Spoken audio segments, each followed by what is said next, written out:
Is this Amelia? Yes, it is. May I ask who this is? Of course. This is Robert speaking. Robert Wilson. By the way, I had plans to stop by your offices today. Oh, of course, Mr. Wilson. We're expecting you at about 4 o'clock this afternoon. Yeah, that's right. I've got a meeting scheduled with the marketing team. Anyway, thanks for allowing me to reach out. I genuinely appreciate it. I hope I didn't come off as too pushy or anything. By the way, I hope I'm not interrupting anything important for you at the moment. No, don't worry about it. Not at all. There's something I've been meaning to ask you if you don't mind. I was wondering if you'd be interested in grabbing dinner with me sometime. Just a casual get-together, no pressure. I hope I'm not being too forward here. Just thought it would be nice to spend some time together outside of work. No, not at all. I would be delighted to join you. Well, that's fantastic to hear. It's a relief, honestly. I was a bit unsure of what to do if you had said no. To be honest, I've been contemplating asking you out for quite some time now. I would absolutely love the opportunity to get to know you better over dinner. Oh, really? I don't know what to say. Well, I'm very flattered. You know, when it comes to my love life, things haven't exactly been smooth sailing for me. I'll be the first one to admit that I'm not the most naturally romantic person out there. By any chance, are you available at some point next week? It would be great to find a time that works for both of us. Yeah, sure. I don't think I have anything going on. Awesome. As a general rule, I finish work around 6, unless there's an unexpected occurrence. Occasionally, we receive calls from our customers in France later in the afternoon regarding certain matters. Oh, really? That's interesting. So, do you happen to speak French? Wow, that's truly impressive. I've always held great admiration for individuals who can fluently speak a foreign language. In my case, I can barely recall the Spanish I learned back in high school. Yeah, I sometimes wonder why they still include Spanish as a required subject for kids these days. Well, a lot of people speak it. Yeah, I mean, most of them are just construction workers or cleaning ladies, right? So why bother talking to them? If you're gonna learn a language, you might as well pick a useful one with some cool history and culture, like German or French. Well, that's not a very nice thing to say, is it, Robert? The lady that cleans our office is so nice. We chat all the time. Really? You're such a nice girl. Now, let me see. I'm thinking where exactly we can meet. Hey, how about we meet up at a spot that's halfway between our offices? There are plenty of food joints around there, so we won't have any trouble finding a place to eat. That sounds awesome. You know what? I'm going to take you to this oyster bar that opened up last year. Seriously, their oysters are out of this world. You have to give it a shot, trust me. I gotta be honest with you. I'm not really into oysters. Raw seafood just doesn't do it for me, you know? But hey, no judgment if you're into it. Personally, I'm more into cooked meat or fish. Mind if we go somewhere else instead? There are tons of awesome places with delicious cooked food that we could check out. I hope you're not talking about burgers and fries. Oh, it seems like oysters are off the menu, huh? But hey, there's a great Indian spot nearby that I know. Not too far from here, actually. It's a bit of a walk from your office, so why don't I just swing by and pick you up? Indian? I gotta admit, Robert, I haven't really tried Indian food before. I'm just a regular all-American girl with simple preferences like meat and potatoes. I guess so. But listen, why don't we just go to the Indian place? Trust me, you're going to love it. Well, I'm not too sure. To be honest, I'd be just as happy with a delicious pastrami grinder and some crispy fries. There's this super cozy place I know. No way we're hitting up a diner. Are you joking? The cleaning crew for this building is all about those diners. Hey, I gotta rush to a meeting, but I'll hit you up later about our meetup spot. I'll make sure to book a table for 2 at the Indian joint, alright? Well, but... Okay, sure, thanks. I think I can actually pick you up in my car on the day. See you then. Thanks for the dinner the other day. I had a great time. Did you like the food? Yeah, it was nice. I can't say that it was my absolute favorite, but it was an experience. See, I knew you'd like it. Listen to me and you'll be fine. Well, thanks for taking me. No, I should thank you. I'd been wanting to ask you out for a while. I had a really great time. Can we do this again sometime? I was thinking that this time maybe we could go out to the Hamptons, spend the weekend. My family would always vacation there when we were kids. We can stay at their place. No one's there now. Ever been? No, I haven't. I've only seen the ocean a couple times. Well, that settles it then. The house, next weekend. Hey. I was thinking maybe we should take things a little slower. I mean, I don't know. Why don't we have dinner a couple more times together? You know, get to know each other a bit more. Plus, you know, you're the CEO of a firm that we do business with. I just feel like we should ease into things. No need to stress about it. What we got going on is just between us, you know? And when it comes to getting to know each other, I think we did pretty well during that dinner the other night. But hey, what could be a better way to bond than spending the whole weekend together in the Hamptons? The beach and landscapes are seriously epic. And guess what? My parents' house is right there, with an insane view of the ocean. It's the perfect spot to chill out, unwind, and enjoy a nice bottle of wine. I don't know how to say this, Robert, but I think you're super nice. But I don't think I'm quite ready to spend the night together. Sorry. I don't know how else to say it. Oh, that. Right. Don't worry about it. My dad's place out there has a guest room for you can stay in. I'll sleep on the couch in the living room. We'll have a great time. All the tourists are gone this time of year, so we'll have the beach all to ourselves. And the restaurants that are open year-round are the best. Well, I guess. Great. Listen, it's best if we get an early start. If you don't mind, I can pick you up at around 7:30 in the morning. Okay. Is there anything I should take with me? I've never been out there. Just your cute little self. No, just kidding. Not really. We can stop by the supermarket and pick up some food. I think my dad keeps the place well stocked with alcohol though, so we won't want for that. Oh, well, I'm not much of a drinker anyway. No? That's a shame. Dad is quite the wine connoisseur and has a lot of good wine in the house. When we get back, you'll be a drinking lady for sure. There will hardly be anyone around this time of year, so it'll just be you and me. Yeah, that should be nice, I guess. Alright then. I'll call you midweek to check up on things, okay? Okay? Okay.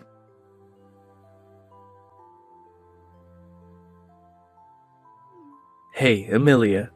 I dropped by the other day, but you weren't in. Where were you? I was expecting to see you. What day did you come by? Last Wednesday, at about 3. You want to tell me where you were? Oh, right. I was on my break. I usually take a break with the girls at about 3. Nice to know. You never told me that. I went out of my way just to come over to see you, you know? Sorry, Robert. I didn't know you were going to come by. You should have called me first. I can always change the time. Oh, so now I need to make an appointment to see you. You seemed perfectly happy to chat with that guy from the gym who's always milling around there. No, of course not. Don't be silly. You can come by any time. And listen, it's my job to be courteous to people, right? I'm a receptionist, remember? Gosh, what's got into you? Nothing's got into me. I thought you ducked out to do some shopping or something or see someone. You think I'd do something like that? I'm an honest girl. And besides, who would I be meeting? Hey, listen. My dad just texted me and he said he's free on Friday. He said that he can make some time for us. Why don't we go out to my parents' house on Friday then? Friday? I suppose. What time do you want to head up? Well, it's way up near the Canadian border, so it's probably a good 4-hour drive from our city. Wow, what was it like to grow up in a place like that out in the sticks? I can't even imagine. I'd be bored to tears. Do you guys even have the internet way up there? We have the internet, Robert. We have everything we need to live a good life. Nowadays, I love going back and walking in the woods or going fishing with my dad. The people there are so independent. Well, I suppose they're not all that independent if they're happily accepting federal money to prevent the place from going down the drain, huh? But hey, listen, is Friday really a good day? I mean, doesn't your dad have work? He's going to take a day off just to meet us? My schedule's pretty flexible, but... Oh no, it's no problem. He works from home and he can set his own schedule, so it's no problem. My mom? You love her. She's so sweet and easy to talk to. My dad's quieter, but he's really friendly. I'm still going to get nervous, though. I'm the one who has to ask for your hand in marriage. They know we've been seeing each other for a year now. I don't think they're exactly going to be surprised. Trust me, it's going to be fine. Try to enjoy yourself while we're there. Have you eaten fresh venison before? I'm pretty sure that Dad is going to have shot a deer, and that's what Mom will serve up for lunch. Along with other stuff, of course. You're going to have venison? Trust me, you'll love it. If you like steak, then you'll like venison. So can you pick me up at South Station at 8? Sure, that puts us right around lunchtime. Yeah, I'm really excited, Robert. You're finally gonna meet my parents. I just know you're going to have a great time.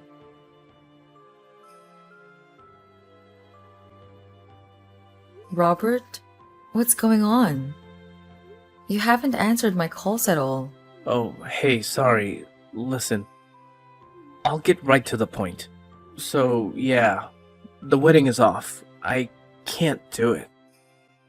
What are you talking about? I'm talking about the dump I stumbled upon up in Vermont. Seriously, you guys live in a freaking hovel for crying out loud. It's like some backwoods Daniel Boone territory. What the hell is going on up there? What are you talking about? I don't know what you mean. The house? What about it? The house, the area. I mean, Emilia, I need to marry someone more or less of the same background. I guess now I know why you wanted to get out of there so bad. I can't marry someone like you. I mean, what were you thinking? I can't take someone of your background as my wife. I can't believe what I'm hearing right now. Robert, please tell me you're joking. Where is this coming from? Oh, please. You think I'm joking? You actually expect me to marry you? Get real. I'm not some hick from your world. My family isn't a bunch of ignorant bumpkins like yours. I'm starting to think that you're just after my money, more than anything else. It's crystal clear to me now, actually. Your dad doesn't lift a finger, and your mom is the one scrapping by to support your sorry family, isn't she? Gotta hand it to you. You've done a fantastic job of hiding your humble origins.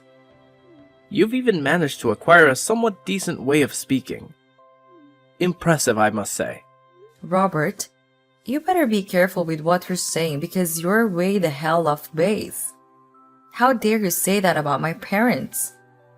Look, I'm just calling it as I see it. It's a good thing I found out before we got hitched. I can't just marry any riffraff.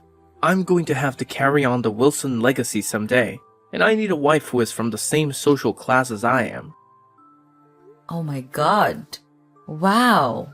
We are starting your true colors now, aren't you, Robert? So now I know what's important to you. God, I feel like a fool. The whole time we were having lunch, you were looking down on us in our own home?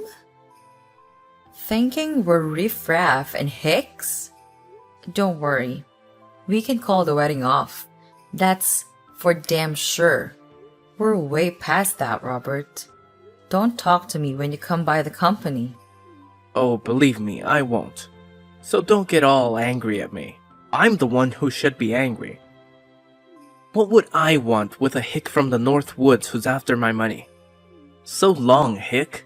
In fact, don't go telling anyone that we were dating for a whole year. If it gets out that I was gonna marry some hick from Vermont, I'd never live that down. Wow. Robert, now I can see how ugly you are inside. Whatever, Amelia. You're the one who never told me that you were dirt poor. It's all about compatibility. You'd never be able to fit into my world. I have a certain reputation to uphold. How am I going to introduce you to my friends and take you to parties? What a waste it's been. I feel cheated. Anyway, the wedding is off, and don't even talk to me, as I still have to go over to your company. Okay, Robert. Thanks for nothing.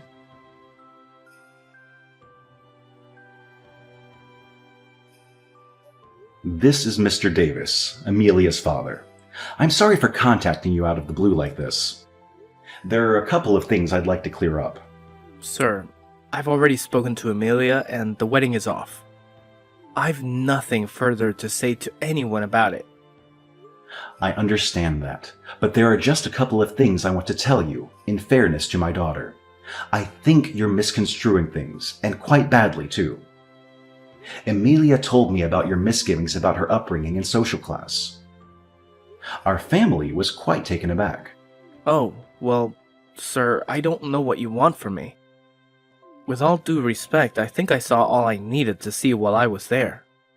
See, that is the first of your misperceptions, son. Don't judge a book by its cover. And, speaking of books, I'm a writer, not a bum as you implied to Amelia. Well, I suppose anyone can call themselves a writer these days now, can't they? I've written a blog before, so I guess I'm a writer too, right? I write for a living. Actually, Robert, I've been on the New York Times bestseller list, if you need to know. In fact, my wife and I could easily retire with the royalties I make. Amelia works down in Boston because, well, she wants to experience city life. She has a trust fund, so if she didn't want to work, she wouldn't have to. When we pulled up to your house, it sure didn't look like the house of a famous writer, I can tell you that. Again, Robert, you are off the mark. When you were up, did you notice in the distance a rather large group of horses back in that bluish house? I think I saw you looking at it while we were dining. I did. What of it? Well, Robert, that's our house. The place where we all had lunch, that's actually where I go to write. I'm in the middle of a book and decided to meet you there, which I admit I don't usually do. Our house is worth more than your little company is, just so you know. Robert, let me put it to you another way. Amelia, who you refer to as a hick, already has more money than you'll ever hope to. How do I know that you aren't just making this up and you aren't really some hick trying to impress me? I think you're feeding me a bunch of bull. Prove it then. What makes me sad, though, Robert, is that I know your dad. We went to Brown together. Andy Wilson, class of '68 at Brown. Good man. Alright, so you know my father. Big deal. Some years ago, your family's company was in some serious financial difficulties, wasn't it? Well, you'll recall that your company received some 11th hour financing that kept it from bankruptcy. I heard our finance team put it together. I was a student then, so I don't know the details. But how do you know this? How do you think I know this? Robert, there is a lot that you don't know. Ask your old man. Tell him you talked to me, Andrew Thomas. And please, just give him my regards. Hey, Amelia. How are you doing? You want to know how I am doing? It doesn't take much imagination to know how I'm doing after the other day. Hey, look. I'm really sorry about the other day. I was way out of line. I don't know what to say. Actually, your dad called me after that. My dad? He called you? Yeah, and it looks like I made a really big mistake. You know, calling you a hick and making fun of where you live and all. I had no idea that your father was a famous author. Well, his books have been translated into 25 languages and are used in curriculum in colleges. The royalties sure do add up. Actually, it turns out that he loaned my dad money a while ago when our business was in trouble. I didn't realize how much money he loaned my dad. Not even the bank would have financed that much. I had no idea. Did you know that? I was faintly aware of it, I suppose. Damn. Wow. I guess I really messed up. Listen, I don't know what came over me then. I'm so sorry. Your prick is what came over you. Hey, come on. I really am so sorry. Can't a guy get a second chance? Oh, a second chance, you say? So you can swoop in and marry yourself a little daddy's girl with a fat wallet? Dreaming of that luxurious life, are we? A fancy chalet, hitting up J Peak and all that jazz, huh? Huh, you've really got it all planned out, don't you? How do you even have the nerve to call me like this? I want us to get back together. I mean it. And the fact that my dad is loaded has nothing to do with it, right? Well, I mean, no. Well, sure, it crossed my mind, but... Robert, you are pathetic. Listen, I wouldn't marry you if you came crawling up to Vermont all the way from Boston. The only connection we have now is that your father is in hock to my family for more money than you'll ever make in your life. And I think you actually thought I lived in a hovel, as you put it. You better pay us back every cent we lent you, or you and your family will be living in one for real. Hey, take it easy. Why are you so angry? Are you stupid as well? You disrespect my family after dining in our house. My mom spent the whole morning preparing lunch for us with the deer my dad went out and shot himself. They were so nice to you, and then you turn around and insult them. You don't even have the guts to tell me face to face. You know, I should have listened to that voice inside me. There were so many signs along the way that this wasn't going to go right. What do you mean? What do I mean? The demeaning things you said about where I'm from, about people who aren't like you. The way you would accuse me of meeting people when I was just on break at work. All those things just scream insecurity. I was just kidding around. Just kidding around. Right. But not just that, Robert. Asking me to spend the night at your parents' place in the Hamptons, which they should have sold to pay us back, when they weren't there, and lying to me about the guest room that wasn't there either. I didn't think it would be such a big deal. I can't believe you're bringing all of this up. That was such a long time ago. In your mind, maybe? But all that lodged in my mind, and I really should have paid attention to my gut feeling. I feel like such a dolt for not trusting my own instincts. But you know what? Thanks to my dad's random decision to have our little meet-up in his writing den, I managed to snap out of it.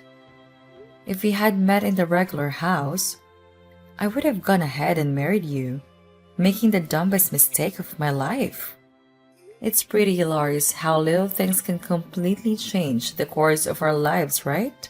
That fact that my dad is in the middle of writing a book and decided to have lunch in his den. What would save me? Come on, Emilia. I don't know what came over me then. I didn't mean all that. I was having a hard time at work. There you go again, trying to spin things your way. I'm not going to fall for it. No wonder you were so desperate to ask me out that first time. You probably couldn't get any other woman to go out with you. They also threw you to see that you were a loser. You don't have to be such a witch about it. Okay, you're rich. You're still a witch. Yep, I sure am. And I'm going to curse you to damnation. I think I'm going to ask my father to speed up the repayment schedule that your daddy has to pay us back. Yes, Robert, I know about these things. I majored in finance, remember? And my dad will listen to me. You're not going to do that. Oh, but I will. Don't worry. You'll probably have to sell your house and maybe try living in a hovel for real. You just try that and see what happens. Oh, Robert, stop with the threats, you peasant. You won't have a pot to piss in come next hunting season. No venison for you. And one last thing. All the girls in the office think you're a loser. Let that sink in. Bye now.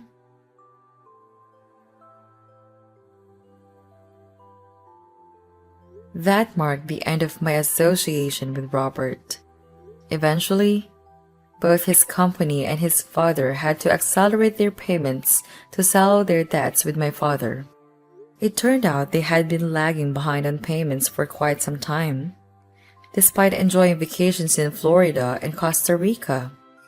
Something we discovered later. It became evident that their company had been poorly managed for a while. Initially, my father had granted them extra time to repay us. However, when I confided in my dad about Robert's mistreatment of me, he decided to insist on resuming payments or face penalties. This proved to be the final straw, pushing them to the brink of bankruptcy. Fortunately, we were able to recover the money owed to us. As for Robert, I'm uncertain about his current situation. Recently, I made the decision to move back home to Vermont, where I met a wonderful guy who treats me with respect and kindness. Although I wasted a year of my life with Robert, I'm incredibly grateful that his true colors surfaced before the wedding.